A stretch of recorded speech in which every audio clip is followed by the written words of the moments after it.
Very good morning to all of you. आप सभी का हमारा YouTube channel English teaching point पे वेलकम है। आज के सेशन में हम लोग इंडियन सिविलाइजेशन एंड कल्चर का हिंदी और इंग्लिश में समरी जानेंगे। तो स्टार्ट करते हैं आज का सेशन। देखिए, इंडियन मतलब भारतीय, सिविलाइजेशन का मतलब सभ्यता, एंड मतलब और कल्चर मतलब संस्कृति। भारतीय सभ्यता और संस्कृति।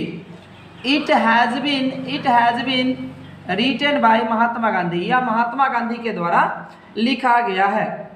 इन मतलब में, दिस मतलब या, ऐसे मतलब निबंध, मतलब इस निबंध में, ही मतलब वे, डिस्क्राइब्ड मतलब इस निबंध में उन्होंने वर्णन किया। डिस्क्राइब्ड का मतलब वर्णन करना। द इम्पोर्टेंस मतलब महत्व का वर्णन किया है। ऑफ इंडियन भारतीय सभ्यता के महत्व का वर्णन किया है। इंडियन सिविलाइजेशन एंड कल्चर भारतीय सभ्यता और संस्कृति। It has been written by Mahatma Gandhi, या महात्मा गांधी के द्वारा लिखा गया है। इन दिस ऐसे, इस निबंध में, ही डिस्क्राइब्ड उन्होंने वर्णन किया the importance of Indian civilisation, भारतीय सभ्यता के महत्व का वर्णन किया है।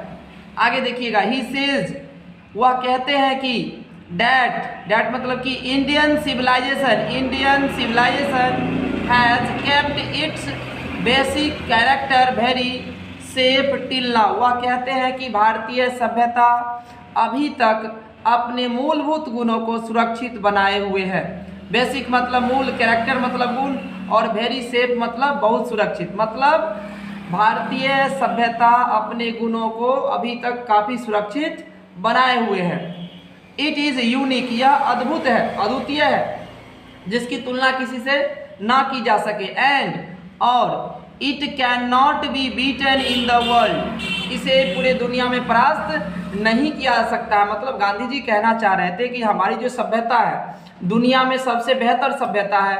हम जो अपने से बड़ों का जो रेस्पेक्ट करते हैं, हम अपने गुरुजनों का जो सम्मान करते हैं, ऐसा सम्मान दुनिया के दूसरे देशों में देखने को नहीं मिलता। मतलब भारत की जो सभ्यता है दुनिया की सभी देशों से महान है, और इसका तुलना किसी दूसरे देश से नहीं किया जा सकता है। Rome, Greek, China and many other countries, मतलब गांधी जी कह रहे थे रोम, ग्रीक, चाइना और मैनी अदर कंट्रीज, मतलब दुनिया के बहुत सारे देशों ने लेफ्ट मतलब छोड़ दिया है देयर ऑन एंशिएंट सिविलाइजेशन, मतलब दुनिया के रोम, ग्रीक, चाइना और दुनिया के बहुत सारे देशों ने अपनी सभ्यता को क्या किया है, छोड़ दिया। लेफ्ट मतलब छोड़ दिया, एंड और एक्सेप्टेड स्वीकार कर लिया है वेस्टर्न सिविलाइजेशन, मतलब पश्चिमी सभ्यता को, पश्चिमी देश की सभ्यता को अपना लिया। दुनिया के बहुत सारे देशों ने अपनी सभ्यता को छोड़ दिया और वेस्टर्न कल्चर को अपना लिया है। The people of those countries, उन देशों के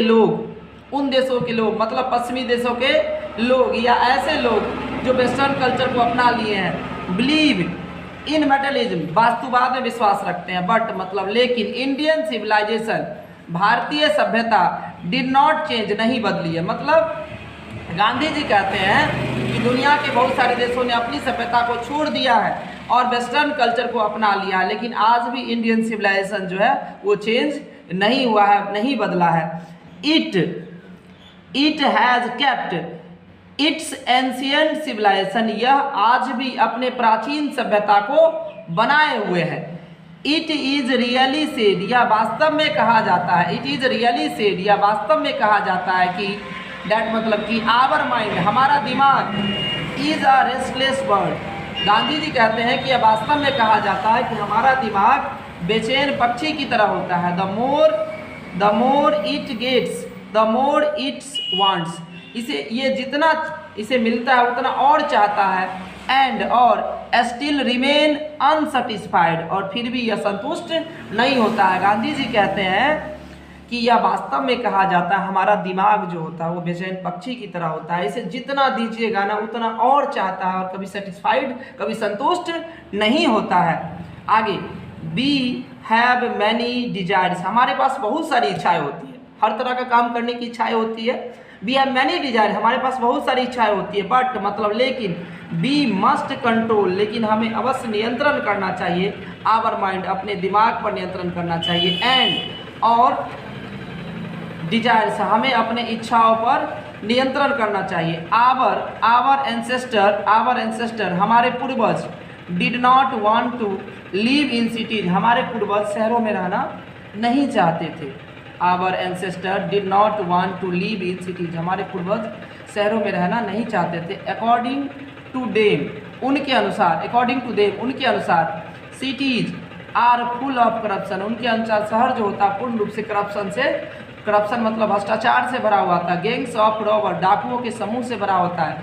थीव्स, चोरों से भरा हुआ होता है। प्रोस्टिट्यूशन, वेश्यावृत्ति से भरा हुआ होता है। एंड एंटी सोशल एलिमेंट, समाज विरोधी तत्व से भरा होता है। सो पीपुल, लोग, can not be happy there, Gandhi ji कहते हैं कि शहर जो होता है भ्रष्टाचार से भरा होता है, डाकुओं के समूह से भरा होता है, चोरों से भरा होता है, प्रोस्टिट्यूशन, वेश्यावृत्ति से भरा होता है और समाज विरोधी तत्व से भरा होता है। सो इसीलिए पीपुल, लोग, can not be happy there, इसीलिए लोग शहरों में खुश नहीं रह सकते। इसलिए हमारे जो पूर्वज थे, हमारे जो पहले के लोग थे, शहरों में रहना पसंद नहीं करते थे। द इंडियंस, भारतीय, बिलीव इन गॉड, भारत के लोग बिलीव करते हैं, विश्वास करते हैं भगवान में। गॉड, सॉल, आत्मा में विश्वास रखते हैं। रिलीजन, धर्म में विश्वास रखते हैं। प्यूरिटी, शुद्धता में विश्वास रखते हैं। रेस्ट्रिक्शन, प्रतिबंध में विश्वास रखते हैं। प्लेन लिविंग, सादा जीवन में विश्वास रखते हैं। एंड हाई थिंकिंग, उच्च विचार में विश्वास रखते हैं। बट लेकिन the people of western countries, लेकिन पश्चिमी देशों के लोग बिलीव इन मेटलिज्म, वस्तुवाद में विश्वास रखते हैं। अट्रैक्शन, आकर्षण में विश्वास रखते हैं। ह्यूमन डिजायर, मानवीय इच्छा में विश्वास रखते हैं। लग्जरियस लाइफ, आरामदायक जीवन में विश्वास रखते हैं। डिस्कवरीज ऑफ मॉडर्न थिंग, नए नए चीज़ों की खोज में विश्वास रखते हैं। ETC, एट लास्ट, अंत में हम कह सकते हैं कि ही सेज दैट, वो अंत में कहते हैं कि आवर सिविलाइजेशन, हमारी सभ्यता, कल्चर, संस्कृति, ETC depends on restricting wants, हमारी जो सभ्यता और संस्कृति है इच्छाओं के नियंत्रण पर आधारित है। बी शुड नॉट बिलीव, हमें विश्वास इन ओनली हैप्पीनेस, हमें केवल खुशियों में विश्वास नहीं रखना चाहिए। जो एंड नैरो थिंकिंग, हम, गांधी जी कहते हैं हमें केवल खुशियों में, संकीर्ण विचारों में विश्वास नहीं रखना चाहिए। गांधी जी से, गांधी जी कहते हैं डैट मतलब कि फिजिकल रेस्ट इज आल्सो, मतलब शारीरिक विश्राम भी जरूरी है। But it should be limit, लेकिन इसका एक सीमा होना चाहिए। तो आज के लिए इतना ही, फिर मिलते हैं नेक्स्ट सेशन में। तो हम लोग भारत इज माय होम का हिंदी और इंग्लिश में सारांश जानेंगे। तो आज के लिए इतना ही, स्वस्थ रहिए और सुरक्षित रहिए, फिर मिलते हैं नेक्स्ट सेशन में।